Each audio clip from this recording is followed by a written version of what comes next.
Now let's continue reading the lesson. Okay.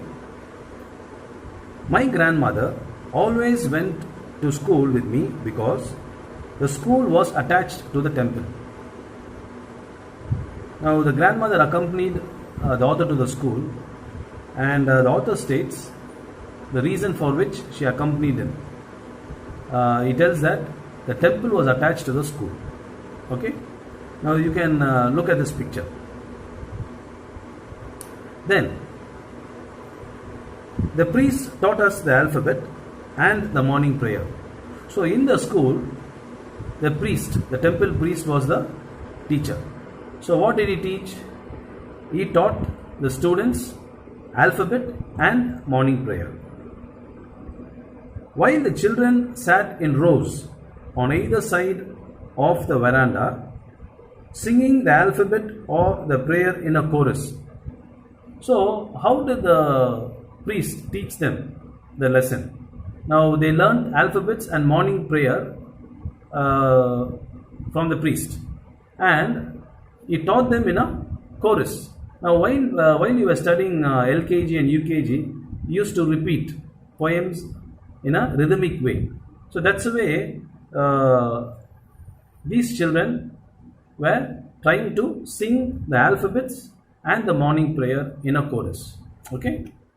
So that's how they used to sit in the veranda of the school. Okay. Let's continue. My grandmother sat inside reading the scriptures.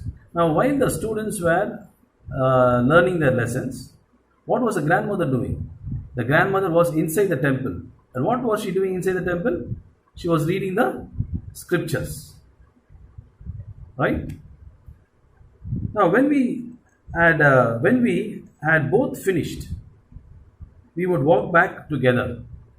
Now when the lessons are over for the author, and when the grandmother had finished reading her scriptures, they will go back home together. Right? That's what it is being said here. This time the village dogs would meet us at the temple door. Now in the morning, when the grandmother and author started from the house, the village dogs followed them to the temple. Now as they are seated inside, the village dogs were waiting outside the temple. So the moment the author and the grandmother comes outside, the village dogs again, they will accompany them back home. They followed us to our home, growling and fighting with each other for the chapati we threw to them. Now, as they're returning home, the grandmother and the author used to throw the stale chapatis to the dogs. And the dogs, they used to fight with each other. They used to growl. They used to make that sound. Right? When you would have seen how the dogs fight. When they fight, they try to make a growling sound. So they fought over the chapatis. The following pictures summarizes the entire paragraph we just now read.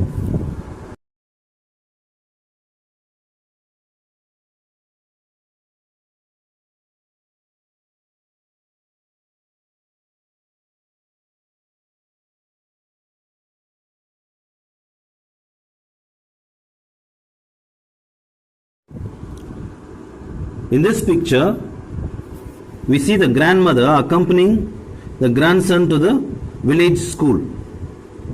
Next, you can find the dogs following them for the stale chapatis. Now, the author states why the grandmother accompanied him to the school.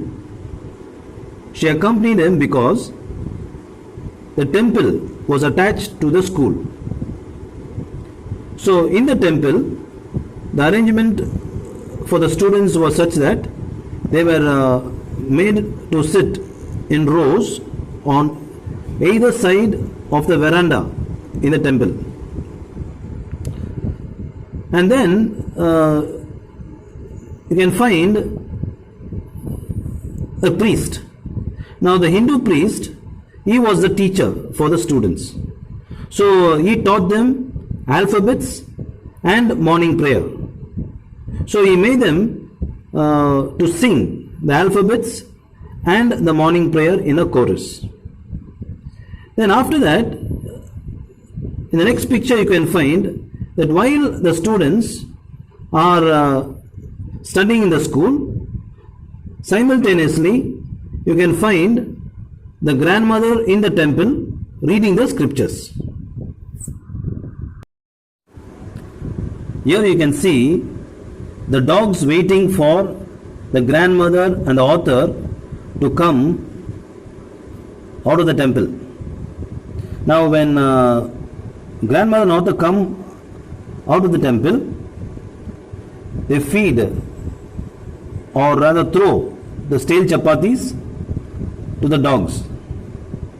The dogs eat the stale chapatis and they growl with each other for the chapatis, and they continue to follow the grandmother back to the home.